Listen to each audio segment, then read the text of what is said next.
We have a system in which business spends hundreds of millions of dollars a year to prevent markets from functioning. I mean, if you take an economics course, they'll teach you that markets are based on informed consumers making rational choices. Well, is that what television ads are about? No. They're to create uninformed consumers making irrational choices. And when the same industries want to undermine democracy, they use the same techniques they use to undermine markets. They do not present information about the candidates. They present imagery, delusion, deceit, picture of George Bush as a kind of a nice guy who you'd like to meet in a bar. Barack Obama has hope and looks you straight in the eye, and so on and so forth. Where do they stand on issues? Well, the population doesn't know because it's concealed. And there's a good reason for why it's concealed. It's because the public disagrees with them on issues. You better keep those out of the electoral campaign. And more, that's what elections are like here. Well, as long as that's true, choice of a candidate is still meaningful. I think the world is much worse off with Bush than with Kerry. But it's a 10th-rate choice. We have to reconstruct a functioning democratic society.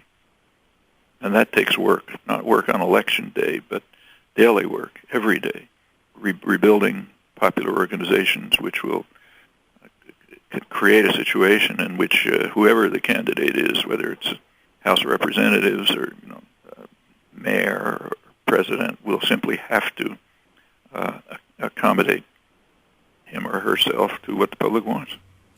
You speak of delusion and deceit, and it makes me think of the current propaganda campaign from the administration using the threat of terrorism as a blanket reason for all of our endeavors overseas. And in failed states, you mentioned that Robert McNamara endorsed a judgment by Clinton Defense Secretary William Perry that there is a greater than 50% probability of a nuclear strike on U.S. targets within a decade. Conversely, some analysts believe the threats to U.S. security are being dramatically played up by the administration in an effort to perpetuate the general fear of terrorist activities as a means to generate public support for the ongoing anti-terror campaigns.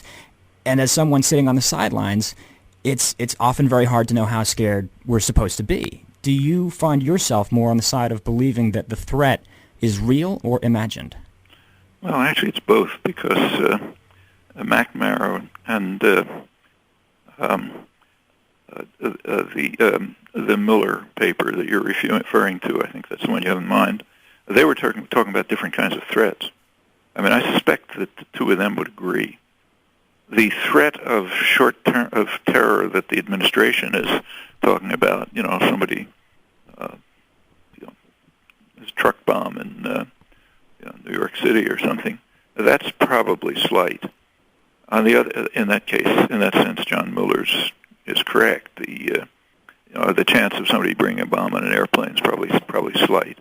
On the other hand, the chance of when U.S. intelligence, it's not just McNamara and Perry, when U.S. intelligence estimates that there's a fair chance, maybe a near certainty even, of a nuclear terror in the United States, they're referring incidentally to a dirty bomb, not a nuclear explosion, but radiation bomb.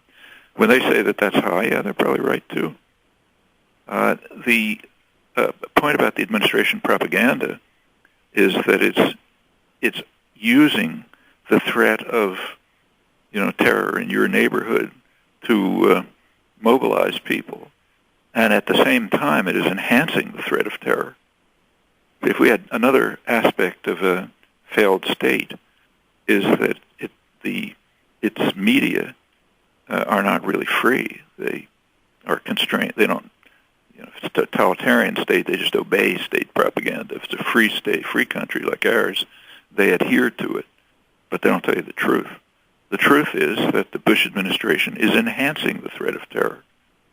So the right answer to their propaganda is not the threat of you're exaggerating the threat. It's that you're enhancing the threat. So, for example, take, say, the invasion of Iraq.